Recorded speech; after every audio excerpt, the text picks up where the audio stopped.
और उसके बाद में ट्रैक्टर ट्राली में भर के तब जे बारात लेके कहाँ जाएंगे। घर पर तो बन गया, कोई बात नहीं, लेकिन इस लड़की की बारात में ये फूले नहीं जाना चाहिए। और वो कहने लगे मेहमान, अगर ये तेरी बारात में ये तेरा मित्र फूले ज्योतिबा राव जाएगा ना तो हम एक भी तेरी बारात में नहीं जाएंगे। और वो पता क्या बोले, कहने लगे अरे ढोंगी की बारात में गर और ये शूद्र साथ में जाएगा।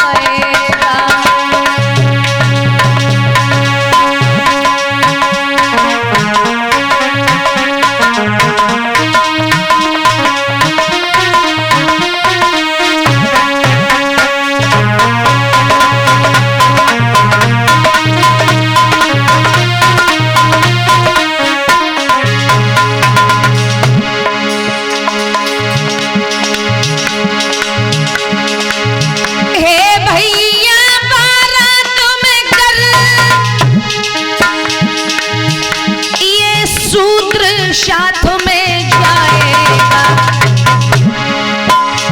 अगर ये शूद्र साथ में बारात में चला गया ना हम लोगों के साथ, तो हम जितने भी हैं उच्च जाति के लोग, क्या होगा, तो हम सभी ढोंगियों का ही, अरे हम सभी विप्रों का ही तो अपमान ये समझा जाएगा।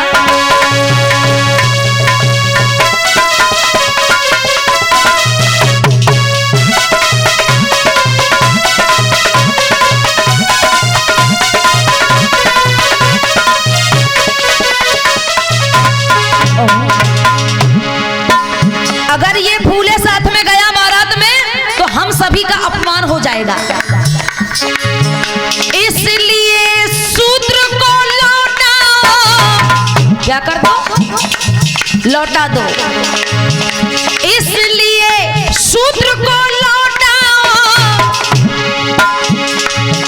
अरे कहना यही हमारा है।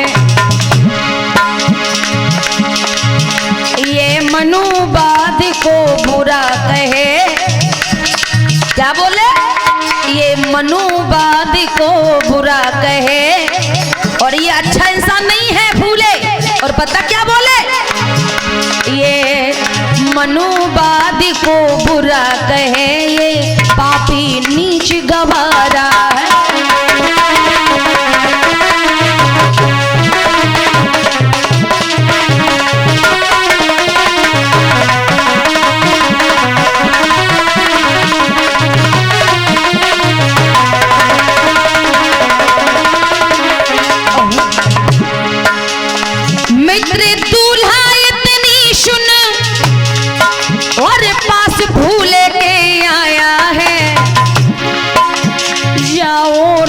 मित्र घर को मेरी जाति ने दबाव बनाया है, मेरी जाति ने।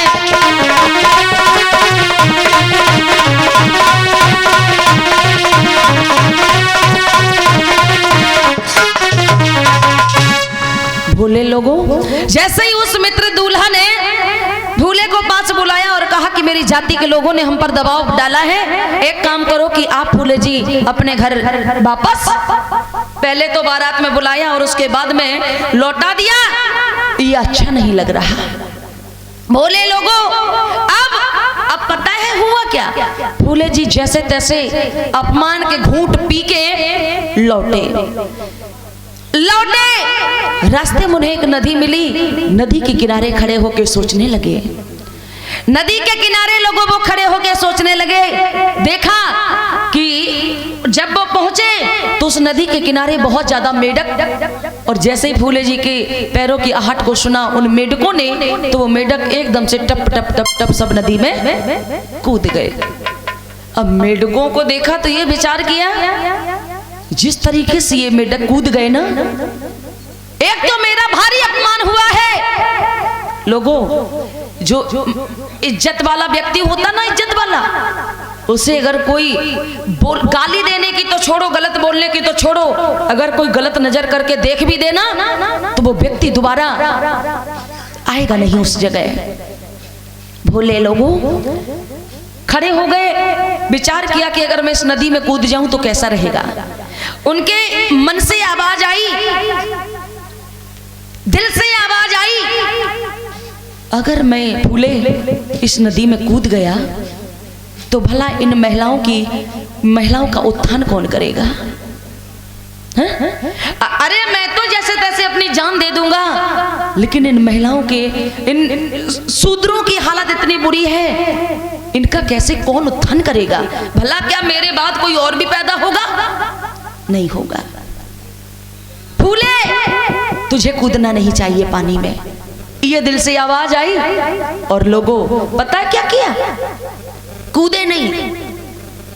85% लोग जो हैं इनके मान सम्मान को बढ़ाने के लिए, फूले जी वैसे वहां जान भी दे सकते थे, नदी में दे सकते थे कि नहीं, लेकिन नहीं।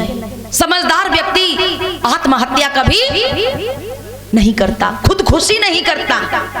फूले जी वहां से लौटे, घर पहुंचे, लेकिन ऐसा लगता है जैसे बहुत बीमार है। क्यों? उनका बारात में जब शादी में गए तो क्या हुआ? अपमान हुआ, लेकिन अपमान ये अच्छा नहीं लगता। घर पहुंचे, धीरे धीरे फूले की साहस की चर्चा, फूले के सामाजिक संघर्ष की चर्चा उस महाराष्ट्र के कोने कोने में छाने लगी है, बड़े होने लगे। अब हुआ क्या लोगों को, उनकी शादी के प्रस्ताव लेके लोग आने लगे हैं। शादी के प्रस्ताव लेके लोग आने लगे। पिता गोविंद राव पहले तो प्यार से उन्हें बिठाते, जो खाने पीने को होता वो खिलाते पिलाते, लेकिन पहले लड़का ऐसे फूले जी जो लड़की वाले शादी के लिए देखने को बैठे हैं, और से लड़के होते तो वो शांत रहते। फूले जी पहले तो शांत रहते हैं, और जब वो जो चीज पूछते लड़की पक्ष के लोग फूले जी से, ज्योतिबा फूले से जब कोई बात पूछते, फूले एकदम से सटीक जवाब देते। एक शर्त केवल फूले जी की होती, तमाम बातें लड़की के पक्ष के लोग फूले जी से पूछते, लेकिन फूले जी की केवल एक बात होती, शादी तो मैं कर लूंगा, शादी करने में तो मुझे कोई आपत्ति नहीं है, लेकिन अब लेकिन जहां लगा, समझो यहां दाल में कुछ दाल ही काली है, उद्दन की दाल हुई है। यहां समझो कुछ शादी तो कर लूंगा, लेकिन अब तो गड़बड़ी है। लेकिन मैं ऐसी लड़की से शादी करूंगा, लड़की अनपढ़ होगी कोई बात नहीं, मेरे घर पे आए, क्या शर्त होती है उनकी? गजब हो गया लोगों। आए के प्रस्ताव और फूले के बहाव समझ नहीं पाते। शादी के प्रस्ताव लेके जो लड़की पक्ष के लोग आते, फूले जी के मन के भाव लड़की के पक्ष के लोग नहीं समझ पाते। आए शादी के प्रस्ताव, फूले के बहाव समझ नहीं पाते, और शर्त रहती उनकी, और शर्त क्या रहती? अरे लड़की को हम पढ़ाए रे, वो साफ साफ बतलाते।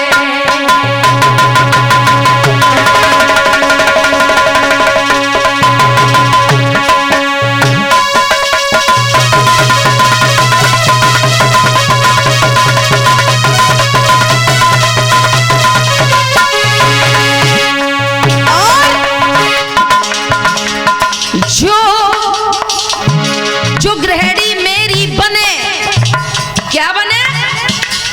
गृहिणी मेरी जो गृहिणी बनेगी, जो लड़की आएगी, जो गृहिणी मेरी बने, जो गृहिणी मेरी बने, आयकर पढ़े बने, सो ज्ञानी बने, सो ज्ञानी।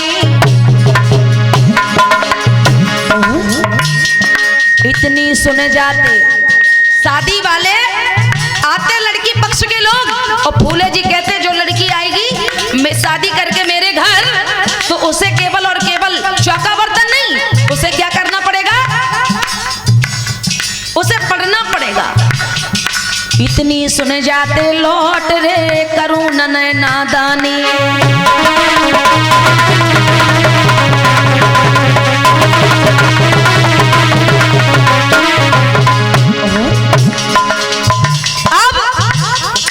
आलोक को लड़की पक्ष के लोग लौटने लगते और पता क्या कहते, ना बाबा ना, ना बाबा ना, मैं ये नादानी नहीं करूंगा, मैं अपनी बेटी को काल के गाल में नहीं डालूंगा, मेरी बेटी चौका बर्तन करेगी, और अगर मेरी बेटी को तुम पढ़ाओगे तो मैं अपनी बेटी की तुम्हारे साथ में शादी नहीं करूंगा। शादी वाले सब लौट जाते और बुदबुदाते बड़बड़ाते चले जाते, और वो पता क्या कहते चले जाते आलोक, धीरे धीरे, ये फूले पागल हो गया है, ये ज्योतिबा फूले पागल हो गया है। लड़की पक्ष के लोग कहते और क्या कहते,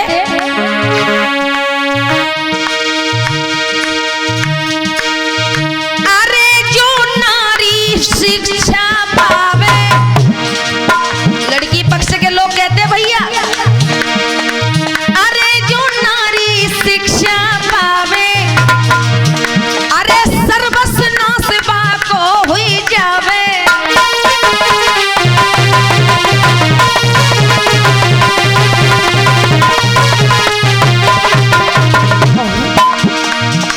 जान पूजना कुआं में डारो, और बेटी मेरी ना है भारू,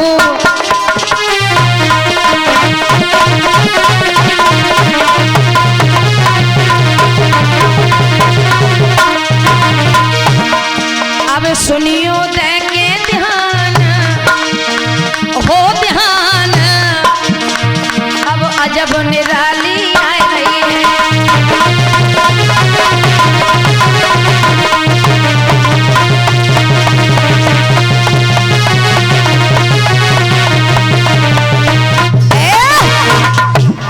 भोले लोगों, लड़की पक्ष के लोग आते कहते फूले जी आप मेरी बेटी के साथ शादी कर लें। फूले शादी के लिए मना नहीं करते, लेकिन वो कहते कि आपकी बेटी अगर मेरे घर पे मेरी गृहिणी बन के आएगी तो उसे क्या करना पड़ेगा, क्या करना पड़ेगा, पहले पढ़ना पड़ेगा।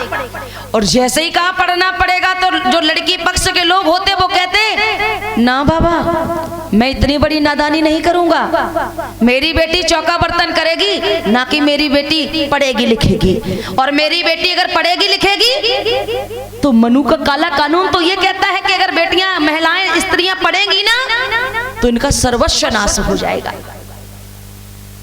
मनु का काला कानून सोना रखने के लिए मना करता, चांदी रखने के लिए मना करता। कुछ हमारे बूढ़े बुजुर्ग लोग दादा दादी ऐसे भी होंगे ना कि पहले पुराने समय में घर में सोना जैसे अगर डलो है सोना, तो कुछ लोगों का कहना यह भी होता था कि जिनके यहाँ जिन शूद्रों के यहाँ सोना है वो हाथ में ना पकड़े, वो हाथ में अगर पकड़ लिया तो उनका सर्वस्व नाश हो जाएगा। लकड़िया से वो उठकाए लाए और सोना अपने द्वार के बाहर डाल दें। अब वो द्वार के बाहर जैसे ही डाला तो क्या वो जमीन तो खाती नहीं थी सोना, जो कहता था वही उठा के अपने घर पे घुसेड़ के रख देता था। और आज के समय में वही कहता है कि मेरे दादा परदादा के पास 5 किलो सोनो हतो और हमारे दादा परदादा के पास एक भी नहीं, क्योंकि हमारे परदादा दादा इन्हें तो इतना डर घुसेड़ दिया इनके अंदर, तो वो लकड़ी से सोने को उठका उठका के बाहर डालते थे। कहते सोना पकड़ लिया तो सर्वस्व नाश हो जाएगा। शादी के लोग लौट जाते, लड़की पक्ष के लोग लौट जाते और कहते कि नहीं हम इतनी बड़ी नादानी नहीं करेंगे। जैसे तैसे भोले लोगों इधर उसी महाराष्ट्र से ही खांडो जी नेव से आते हैं। खांडो जी नेव से, क्या नाम, खांडो जी नेव से आते हैं और खांडो जी नेव से अपनी बेटी की शादी शादी करने के लिए आते हैं गोविंद राव के पास में। अब ऐसा तो नहीं है कि जो जैसे आपको अपनी बेटी की शादी करनी तो डायरेक्ट लड़के से बात करने लगो। आप अगर बात करोगे तो लड़के के पिता से बात करोगे, है ना, लड़के के पिता से। अब खांडो जी नेब से आए और खांडो जी नेब से पहले तो प्रणाम करते हैं गोविंद राव को, फूले जी के पिता को, और कहते हैं हमें अपनी बेटी की शादी करनी है और हमने सुना है कि आपका बेटा जो है ज्योतिबा फूले वो बहुत समझदार है, समझदार है। मैं चाहता हूं कि आपके समझदार बेटे के साथ में, अगर मेरी बेटी समझदार बेटी है, अगर मेरी समझदार बेटी की शादी आपके साथ में हो जाए, आपके बच्चे के साथ में, तो बेटर होगा, अच्छा रहेगा। और बेटी का नाम पता क्या था? खांडो जी की बेटी का नाम सावित्री बाई। क्या नाम? खांडो जी की बेटी का नाम सावित्री बाई। और सावित्री बाई की शादी का रिश्ता लेके उनके पिता खांडो जी नेब से आए और कहने लगे मेरी बेटी की शादी अगर आपके बेटे के साथ में हो जाए तो बेटर होगा, अच्छा रहेगा। भोले लोगों, तमाम शादी वाले लोग आए शादी करने के लिए कहते, और जैसे ही फूले जी कहते कि जो लड़की आएगी उसे पढ़ना पड़ेगा, और इतनी सुन के सबको करंट लगता और वे सबके सब भाग जाते। लेकिन खांडो जी नेब से सावित्री बाई के पिता, उनसे भी वही शर्त रखी फूले जी ने। कहा कि मुझे शादी करने में कोई आपत्ति नहीं है, लेकिन आपकी बेटी मेरे घर पे आएगी, तुम्हारी बेटी को मेरे घर पे चौका बर्तन नहीं करना है, आपकी बेटी को मेरे घर पे सिर्फ और सिर्फ पढ़ना है, पढ़ाई लिखाई करनी है, पढ़ना लिखना है। सबके बाप लौट जाते दादा, लेकिन सावित्री बाई के पिता लौटे नहीं और कह दिया ठीक है, आपके घर पे मेरी बेटी बहू बन के आएगी, आपको जो मेरी बेटी से करवाना आप करवाइए, निसंकोच करवाइए। शादी तय कर दी, और वो भी कह दिया खांडो जी से फूले जी ने, उनके पिता गोविंद भैया दादा, जितने लड़का होता ना, हर लड़के के बाप को ये तमन्ना रहती है मेरे लड़के की शादी हो, बहू तो बढ़िया मिल ही जाए, लेकिन कछु दहेज मिल जाए, दहेज। और दहेज के चक्कर में पिता गोविंद राव भी थे कि हमें थोड़ा बहुत दहेज मिल जाए तो बढ़िया रहे। लेकिन फूले जी ने खांडो जी से कह दिया, सावित्री बाई के पिताजी से, कि आपकी बेटी को मेरे घर पे पढ़ना पड़ेगा, और दूसरा आपको हमें केवल आपकी जो बेटी है ना आपकी, हमें आपकी बेटी चाहिए, और उसके अलावा बेटी के साथ में हमें कोई भी दहेज नहीं चाहिए। अब बताओ, इतना समझदार कोई व्यक्ति होगा? सब सोचत कि हमें दहेज मिले, लेकिन फूले जी ने कह दिया कि मुझे दहेज भी नहीं चाहिए। अब सावित्री बाई 9 साल की, और फूले जी जो हैं ज्योतिबा राव फूले वो 13 साल के। दोनों की शादी पक्की हुई, तिथि निश्चित हुई, और भोले लोगों शादी की रस्म शुरू हुई। भोले लोगों, शादी हुई, अच्छे से विवाह संस्कार हुआ, संपन्न हुआ, और सावित्री बेटी से बहू बनी। और उस समय लोगों बाल विवाह होता था, बाल विवाह, ठीक है ना, बाल विवाह होता था, बाल विवाह हो गया। फूले जी की शादी 13 वर्ष के फूले जी और 9 वर्ष की सावित्री बाई के साथ में आज शादी हुई। शादी हुई, सावित्री घर आई। भोले लोगों, सावित्री जब घर आई ना तो हुआ क्या? एक दिन तो निकल गया, 2 दिन निकल गए, और जैसे ही 2, 4, 5, 10 दिन हुए, फूले जी ने अपनी गृहिणी से कहा, फूले जी ने अपनी गृहिणी से कहा कि हे सावित्री, तुम बहू बन के आई हो, कोई बात नहीं। गोविंद राव से बोल पड़े, बेटे ने पाप कमाया,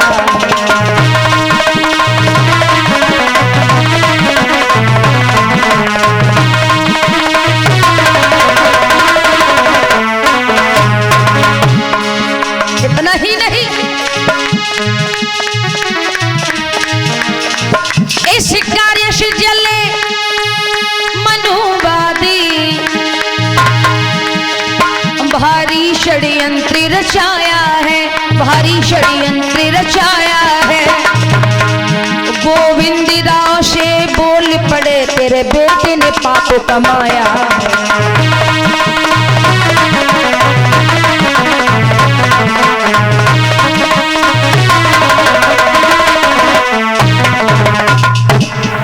सावित्री जाती, फूले जी जाते और घर घर जा करके महिलाओं को आवाज लगाती सावित्री, और वो कहती ए बहनों, अगर इस घर में कोई माताओं बहनों हो तो आप निकल के आओ। आती महिलाएं निकल के और कहती बोल क्या बात है सावित्री, तेरी कल शादी हुई, तुझे तो चूड़ी पहन के अच्छे बढ़िया से नई बहू है, तुझे तो घर में बैठना चाहिए और तू द्वारे द्वारे घूम रही है, ये तेरे लिए अच्छा नहीं है। नई बहू तो घर में रहती है। सावित्री कहती ए बहने बेटियों माताओं आप पढ़ो। पहले तो फूले ने अपनी गृहिणी सावित्री को आ काखा ABCD ये गिनती पहले तो खुद सिखाया पढ़ाया, बच्चों की तरह हाथ पकड़ के लिखना सिखाया, और जैसे ही सावित्री पढ़ने में होशियार हुई कह दिया कि बस अब बताने चलो लोगों को, हे बहन आओ और मैं आपको पढ़ाती हूँ। महिला कहती अरे भाग जा भाग जा, तू तो पाप कमाई रही है और तू ये सोचती है कि तेरे साथ मैं भी पाप कमाऊं, तो ये मैं पाप नहीं कमाऊंगी। तू पढ़ गई बढ़िया है, लेकिन मुझे नहीं पढ़ना, मुझे नरक में नहीं जाना। अब ये बताओ पढ़ने से कभी कोई नरक में जाता है क्या? पढ़ने से किसी का कोई बुरा होता है क्या? पढ़ोगे नौकरी ना लगे, लेकिन पढ़ाई लिखाई कभी बर्बाद नहीं होती है। आओ पढ़ो, मैं आपको पढ़ाऊंगी। जैसे ये कहती महिलाएं अपने घर चली जाती, गेट बंद कर लेती। ऐसा लगता जैसे सावित्री कुछ उनसे मांग रही हो। एक तो उन्हीं के भले के लिए काम कर रही और आपके जैसी हमारे जैसी महिलाएं पढ़ने के लिए डर रही हैं। सावित्री बड़ी इधर उधर जाके कहती हे बहनों तुम पढ़ो और मैं पढ़ाऊंगी, आप लोग पढ़िए मैं पढ़ाऊंगी, और आपसे कोई भी पढ़ाई का पैसा नहीं लूंगी, आपसे मैं कोई भी पैसा नहीं लूंगी, आप पढ़िए। और जैसे ही सावित्री इतनी बात कहती, महिलाएं पढ़ने के लिए मनाही करती, कहती कि नहीं पैसा तुम लो अथवा ना लो, लेकिन मुझे पढ़ाई नहीं करनी है। बड़ा परेशानी झेलती, बड़ा परेशानी झेलती, और बहुत समझाने पर कुछ महिलाएं समझती और कहती ठीक है सावित्री, अगर तू मेरे द्वारे पर रोज रोज आके ये कहती है पढ़ाई की बात, तो मैं पढ़ूंगी, लेकिन एक शर्त होगी।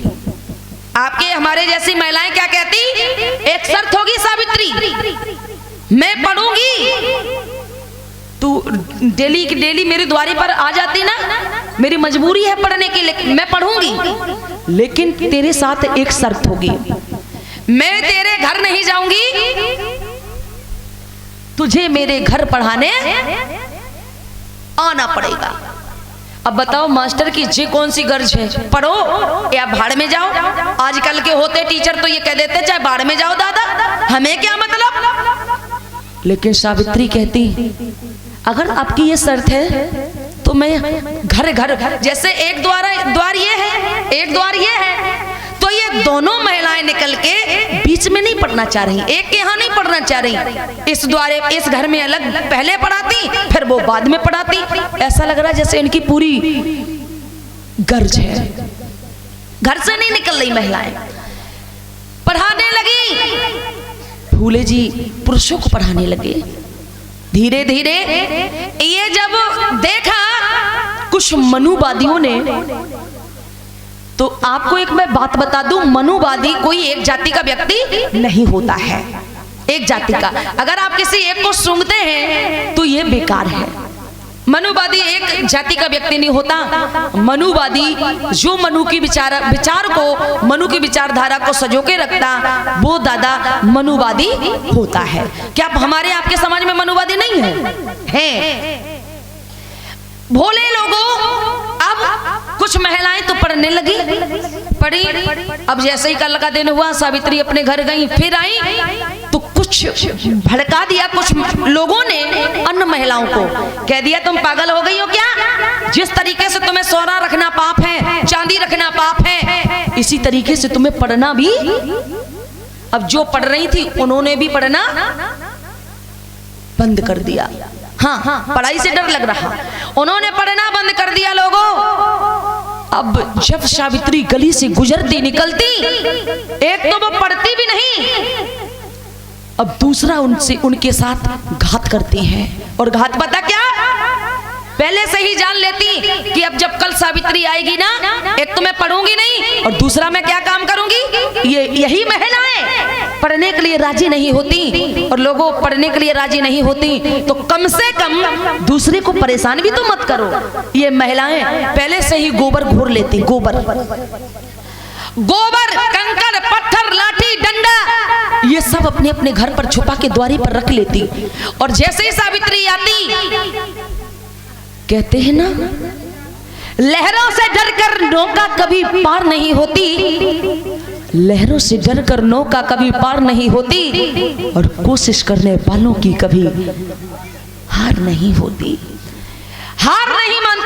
और सावित्री फिर आती, जो महिलाएं उल्टी सीधी बातें कर रही थी, फिर उनसे कहती, आओ दीदी, आओ जीजी, मैं आपको पढ़ाती हूँ। तो वो महिलाएं पढ़ने की जगह अपने घर से ही गोबर, कंकड़, पत्थर सावित्री को मारने लगती, गोबर, कंकड़, पत्थर मारने लगती। आज उनका जीवन बड़ा दुखदाई हो गया।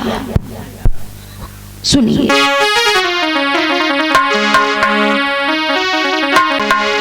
अरे माता सावित्री जाती है, जरा सुनना, ये कहानी रोंगटे खड़े कर देने वाली कहानी है कि माता सावित्री जाती है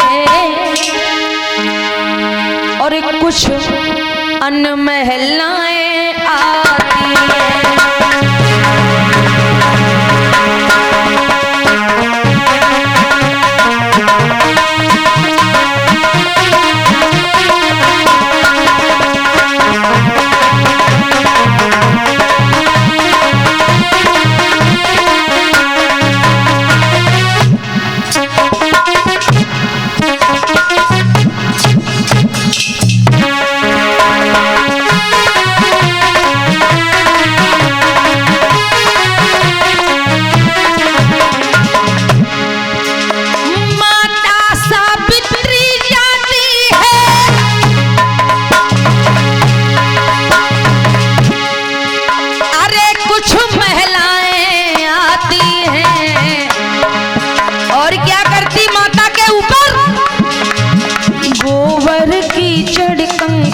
पत्थर, गोबर कीचड़ कंकड़ पत्थर से अरे माता को खूब सताती है।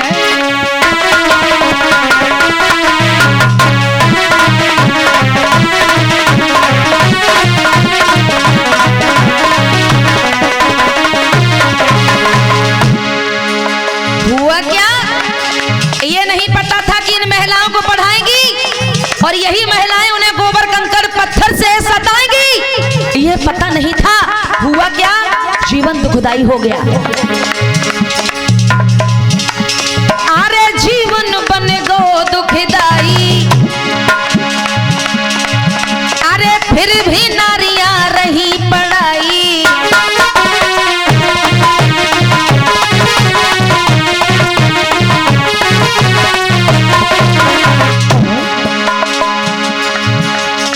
उन पर जुल्म रहे सब ढाई, अरे कंकड़ पत्थर रहे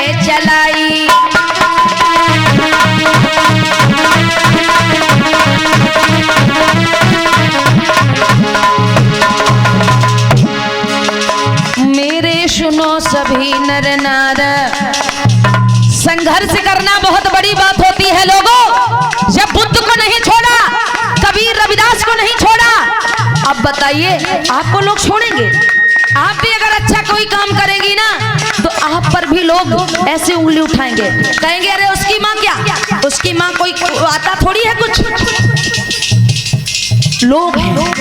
आप अगर जीवन में कोई काम करने लगे हैं, आप कभी ये मत सोचें लोग क्या कहेंगे, लोग क्या कहेंगे उन्हें कहने दो, आप निरंतर चलते रहिए। मेरे सुनो सभी नर नार, संघर्ष की बात निराली है। मेरे सुनो सभी नर नार,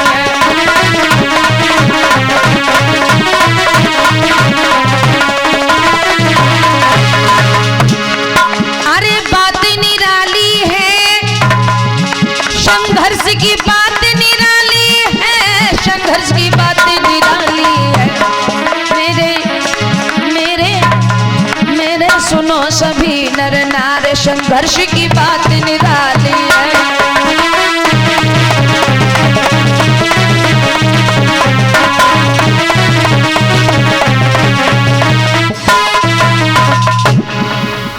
प्रिय धम्म बंधु, आज गोबर कीचड़ कंकड़ पत्थर से ये महिलाएं माता सावित्री को सताती हैं, और सी होती तो ये पढ़ाना बिल्कुल क्या कर देती भाई। इतना अपमान अगर कोई कर रहा है तो पढ़ाना क्या करती, बंद कर देती। और सी कोई होती महिला तो सावित्री पढ़ाती रही, पढ़ाती रही, पढ़ाती रही। तब तक क्या हुआ कि ये पढ़ाते हुए जब देखा कुछ मनुवादी लोगों ने, पाखंडी ढोंगी लोगों ने उनका एंटीना खड़ा होने लगा। एंटीना इसलिए खड़ा होने लगा लोगों, अगर ये शिक्षित हो गया समाज तो ये अच्छा बुरा पहचानने लगेगा, कुछ तो कुछ किया जाए। अब कुछ ढोंगी पाखंडी मनुवादी लोग सावित्री को नहीं रोकते, ज्योतिबा राव फूले को नहीं रोकते, और सीधे बताएं किसके पास जाते, ज्योतिबा राव फूले के किसके पास, पिता के पास। जब भी कभी कोई बच्चे अच्छा बुरा कोई काम करते तो माता पिता को लोग अच्छे या बुरी बधाई जो भी है सब देंगे, बताएंगे। अब गोविंद राव के पास कुछ लोग आए ढोंगी पाखंडी, और वो कहने लगे, ए गोविंद राव, एक तो तेरा बेटा ज्योतिबा राव पागल हो गया है, और तू अपने बेटे के साथ साथ तू भी पागल हो गया है। अब बेटे के काम करने से अब पिता को ये सारी चीजें सुननी पड़ रही हैं। कहा तेरा बेटा पागल हो गया और तू अपने बेटे के साथ साथ तू एक बाप होके पागल हो गया, या तो तू अभी सुधर जा, नहीं तो तेरा बुरा हाल होगा। गोविंद राव कहते कि कोई अगर भैया गलती हो गई है तो वो आप हमें बताओ, वो गलती कभी नहीं होगी। तो लोग कहते हैं कि तूने तो गलती नहीं की, लेकिन तेरा बेटा जो ज्योतिबा राव है और तेरी पुत्र वधू है वो कैसा काम कर रहे हैं, समाज में बहुत बुरा काम कर रहे हैं। समाज को, लोगों को ये पढ़ाने का काम कर रहे हैं, ये ठीक नहीं है। और कहा कि तुझे एक काम करना पड़ेगा। अब पिता गोविंद राव से, फूले जी के पिता ज्योतिबा राव के पिता गोविंद राव से कहने लगे कुछ ढोंगी पाखंडी, और पता वो क्या कहने लगे,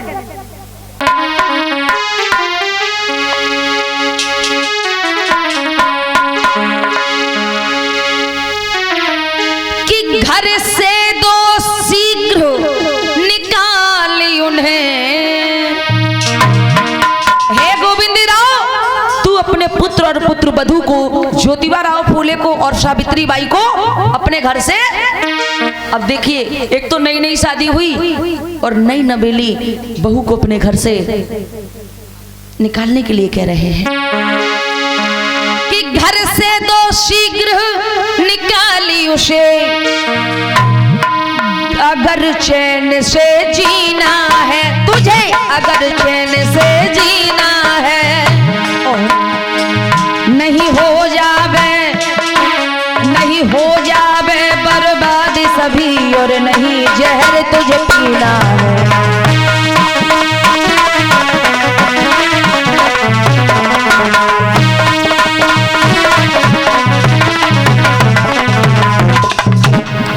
कहा कि अपने घर से इन्हें शीघ्र निकाल दो तो अच्छा होगा, और नहीं तो तुम जहर खा के मर जाओ तो तुम्हारे लिए अच्छा होगा। आज पिता गोविंद राव भड़क गए, कुछ लोगों के भड़काने में आ गए, और गोविंद राव ने कह दिया आप जाओ, और अब की बार जब मेरे ये पुत्र और पुत्र वधू दोनों आएंगी तो हम दोनों को अपने घर से बाहर निकाल देंगे। देखिए कि जिसने देख रेख की, जो अपने खुद का ये खून, आज वो अपने घर से निकालने के लिए राजी हो गया। भड़काना ये चीज होती है, भड़काने में लोग आ जाते। पिता भड़क गए अपने पुत्र और पुत्र वधू को निकालने के लिए। अब जैसे ही दिन भर पढ़ा के और शाम को ज्योतिबा राव फूले और सावित्री बाई घर में घुसने के लिए आए ना, तो गोविंद राव पहले से ही द्वार पर खड़े हो गए, द्वारे पे खड़े हो गए और कह दिया कि तुम दोनों निकल जाओ तो अच्छा रहेगा। आज पिता गोविंद राव ने अपने पुत्र ज्योतिबा राव फूले और अपनी पुत्र वधू सावित्री बाई फूले को घर से क्या किया, निकाल दिया। घर से निकाल दिया लोगों, अब इधर उधर भटक रहे हैं। और सा होता तो कहता कि पिताजी मुझे अपने घर में बना रहने दो और हम पढ़ाने के लिए आज से कभी कहीं नहीं जाएंगे। अगर भाई दो चीजें हो कि तुम्हें घर चाहिए या समाज चाहिए, तो आजकल के लोग अपना घर चुनेंगे। चुनेंगे कि नहीं चुनेंगे? लेकिन ज्योतिबा राव फूले और सावित्री बाई ने समाज चुन लिया। कोई बात नहीं, निकाल दिया, कोई बात नहीं। समाज में ही रहते, पढ़ाते, रात हो जाती, सड़कों पर बने रहते। लेकिन हुआ क्या कि उसी ही महाराष्ट्र में लोगों, पुणे के ही आसपास जब काफी समय भटकते हुए देखा दोनों प्राणियों को, ज्योतिबा राव फूले को और उनकी गृहिणी सावित्री को, तो पता है धीरे धीरे इधर से उधर भटकते हुए बेचारे दोनों जब मुस्लिम बस्ती में पहुंचे हैं। कहां पर? मुस्लिम बस्ती में। और मुस्लिम बस्ती में लोग जब पहुंचे तो मुस्लिम बस्ती में जब गए ना, तो बहुत दयालु एक परिवार है, अम्मी है, मुस्लिम समाज की अम्मी, जिनका नाम होता है अम्मी फातिमा शेख। क्या नाम? फातिमा शेख। और अम्मी फातिमा शेख के भाई भी रहते हैं उनके घर, जिनका नाम होता है उस्मान शेख। क्या नाम?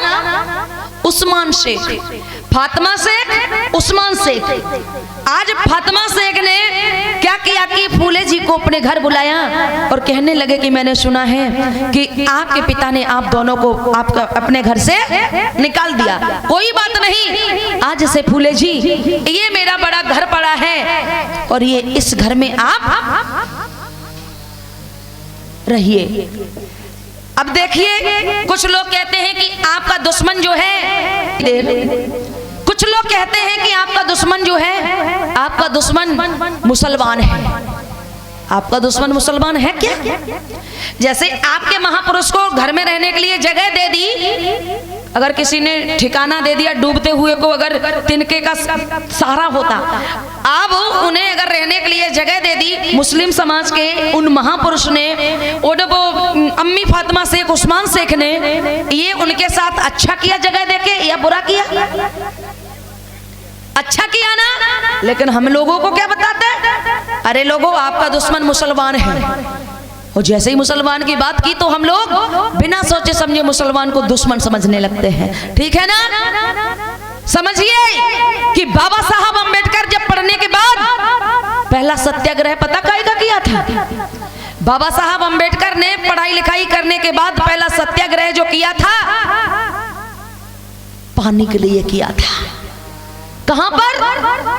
महाड़ में शाहदार नामक तालाब के लिए।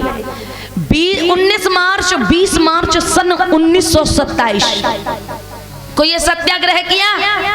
तो उस तालाब का सत्याग्रह करने के लिए कोई उन्हें जगह नहीं दे रहा था, बाबा साहब अम्बेडकर की मीटिंग करने के लिए।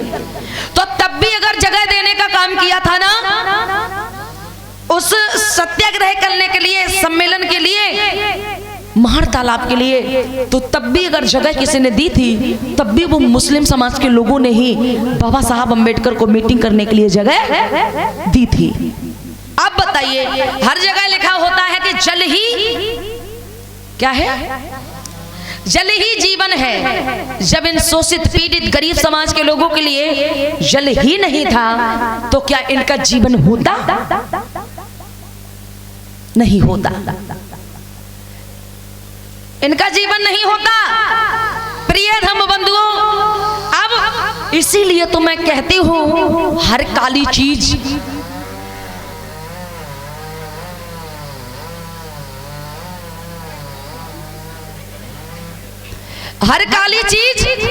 कोयला नहीं होती। क्या नहीं होती?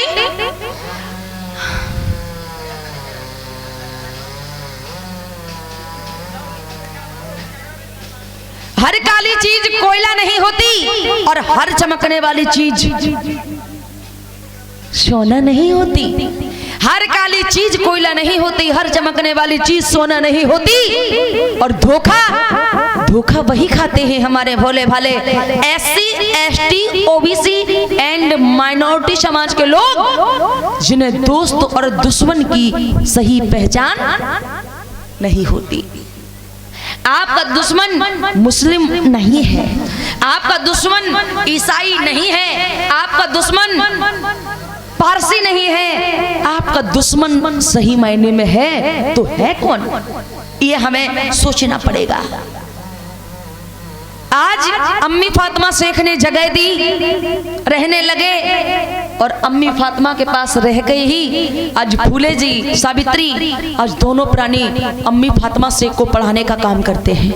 पहले तो जिनके घर में रहे उन्हीं को पढ़ाने का काम किया, और उसके बाद में जब अम्मी फातिमा शेख भी पढ़ने लगी ना तो लोगों को गजब हो गया।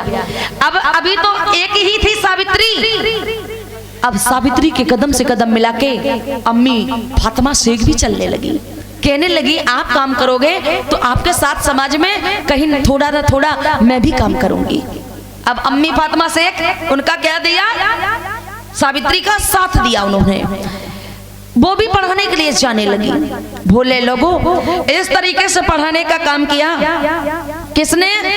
सावित्री, फूले जी, फातिमा, तीनों ने पढ़ाने का काम किया।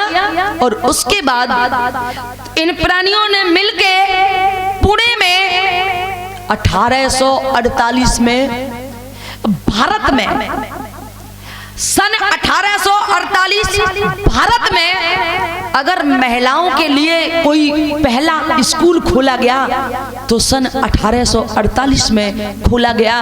और तब से भारत की प्रथम शिक्षिका महान माता सावित्री बाई फूले बनी, ठीक है ना, सावित्री बाई फूले। इस तरीके से उन्होंने पढ़ाने का काम किया, लोगों समाज को जगाने का काम किया, और इस तरीके से उन्होंने नाम रोशन किया। कहीं तो हमारी